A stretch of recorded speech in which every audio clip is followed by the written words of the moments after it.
How can you test the effectiveness of your leadership? As leaders, we can't be our own judge. There has to be verified evidence of effectiveness. So what is that test? I want to tell you.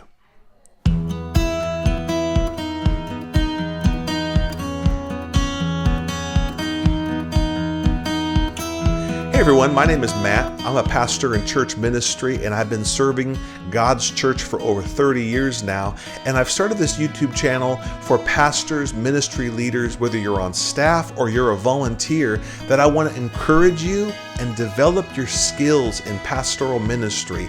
Everything I've learned, I want to pass it on to you. And one question you'll have to ask yourself when you're really evaluating, how good of a leader am I? I mean, I'd like to think I'm a great leader. I certainly work at it. I certainly invest and give all I've got. But the question is, am I being effective as a leader?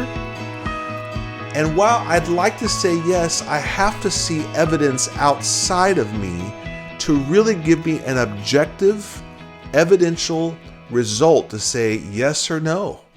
Is it growing? Yes or no. Is it healthy? Yes or no? Are you having impact? Yes or no? And one test that has helped me to really judge if I am being effective or not is this, and I want to give it to you. The test is, how does the ministry or the church service go when you're not there? Oh, that's painful.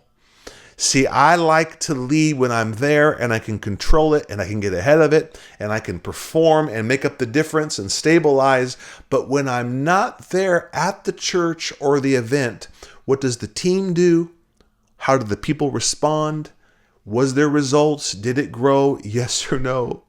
That's scary. It reminds me in the year 2020, COVID happened and all of us hated COVID. Our church, all of our campuses, we shut down. And then finally, we felt like it was safe. We started to open our campuses up and we were growing back. And I remember weeks after we finally opened up, we're trying to rebuild the church, I got COVID. I mean, it hit me so hard that I wasn't even able to eat for a while. Now I have no energy. And not only did I get COVID, a lot of my staff leaders got COVID. All at the same time. There were like 7 of us out. No worship leader, no children's leader, no youth pastor, no groups person, no campus pastor. Oh my goodness. And then I find out my senior pastors, husband and wife, were going to be at my campus. Oh no. Because when they come, I want to be there to host and again to stabilize. I know where the messy spots are. I know where the areas that aren't going too well are. I know what these people say that I try to soften, you know what I mean? And now I can't be there to control or defend or protect any of it. And my senior pastors are coming. Oh my goodness. And all I had left on my staff were 2 part-time interns, residents, and I had a part-time children's worker who was like new to the team, young. I'm like, so I start calling a lot of my key volunteer leaders and people that I knew were seasoned, I had invested into. And I started to cobble together a worship team and a production team for the audio and visual. I started to cobble together a children's team and a greeter team. I'm all doing this like on my computer, laying on my back because I can hardly move and giving them clarity, giving them insight. And they said, yes, Pastor Matt, we've got it. And then I finally had to trust them, trust the plan, and pray I don't get in trouble. So Sunday, I'm just praying, oh God, help me get better, help my team get better, and Lord, help me not to lose my job when they find out. The senior pastors texted me, and of course, first, we're praying for you, praying healing, loved me, it was sweet. But they also said, your campus was great. I couldn't believe it. We were so impressed with your key volunteers leader. They were empowered. They owned it. They set the tone. They hosted us. They had built this beautiful thing. The worship was beautiful, prepared. People were leading and strong. The membership class went. We were so impressed. In fact, my boss even texted me and said, I heard wonderful things from our pastors. You had really empowered your leaders well. I was so thankful that I had invested weeks and months into not just my few paid staff, but to the volunteer families and leaders and people to step up, that all that I had modeled and cared for and inspired and equipped and shown them and tested them, when it came time for game day and the leader wasn't there, they took the leadership. See, I love sports. In fact, my favorite sport is basketball. Come on, somebody. In fact, my favorite team, come on now, the Los Angeles Lakers. I'm from California. And look here, 17 championships, baby. In fact, a friend of mine honored me after my 14 years of being a campus pastor and got me the game ball to the 2020 championship for the Lakers.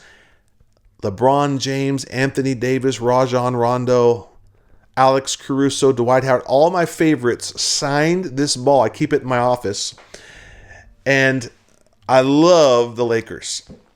And I know I'm going to get a lot of comments about this. Comment below what your favorite team is. And my favorite player for many, many years was Magic Johnson. In the 80s, it was the Showtime Lakers. Won 5 championships. Was the MVP. He was a great leader on the court because he'd pass the ball to his team. But Magic Johnson tried to coach the Lakers. Yeah, for a short time after his retirement, he coached the Lakers and he didn't last long. He was so frustrated and impatient. I remember watching him yelling at the players on the sidelines and changing the play and pointing his hands and moving all around, and the Lakers weren't winning. The best Lakers coach was Pat Riley. He played basketball, but he was a great coach of the players. And he won championships with Miami Heat, where he's at now, with the Lakers. And it's amazing that a great player on the court doesn't always translate to a good coach off the court. And here's a lesson. That Magic Johnson was so frustrated with the players because he couldn't be there with the ball in his hands to control the game and the pace and who did what. He had to rely upon the point guard in the team.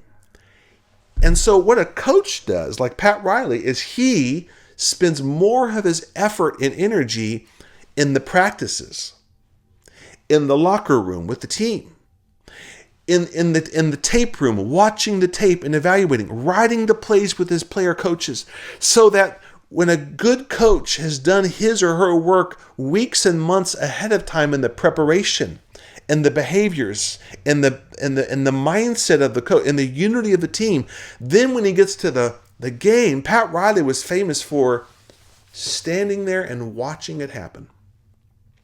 I was at a Christ Fellowship campus this morning for my friend DJ. He was my youth pastor at Stewart, and then went and launched the Vero campus up north of us as the campus pastor. And he is not only one of my best friends, he's one of the best leaders I've ever seen in all my years. And he was out today because he had had a minor surgery. He's fine and resting at home. So I went up just to cover and watch. I didn't lead anything, but I just was there to be support in case something would go wrong. There's almost, 900 people up there. It's a huge campus, 2 services. And I was so impressed with that church campus. All the staff were healthy, confident, prepared, faith-filled, unified, working together, because I talked with all of them. The volunteer leaders were confident, owning it. They knew what they were supposed to do. They were joyful. They had purpose.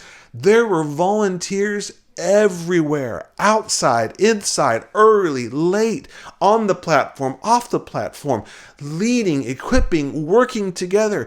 And everybody that was walking into the church in the lobby were talked to, cared for, prayed for. Some were water baptized today. People were getting into groups. It was like clockwork.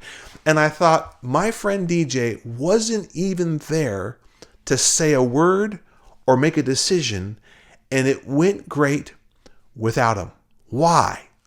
Because Pastor DJ had done all the work for weeks and months, and the staff meetings and the one-on-one investments and the modeling and the teaching and the testing and the resourcing and the holding accountable and building, so that, God forbid, he wasn't there on a Sunday, it was growing without him. Want to know the greatest test of your leadership?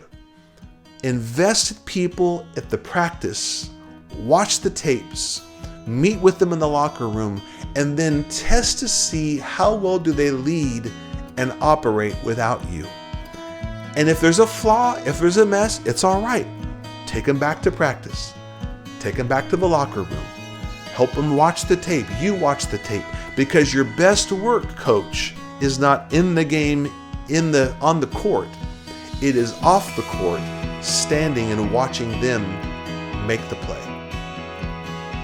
Hey, tell me what your favorite basketball team is. I'm sure I'm going to hear a little bit of bad news about the Lakers if you're a Celtics fan. But subscribe to my channel and tell me the content that you'd like to hear me share. I have constant ideas, but I don't want to share stuff that you're not crazy about. So I'd love to hear some ideas and some concepts that I could put on my YouTube channel. Thanks for watching.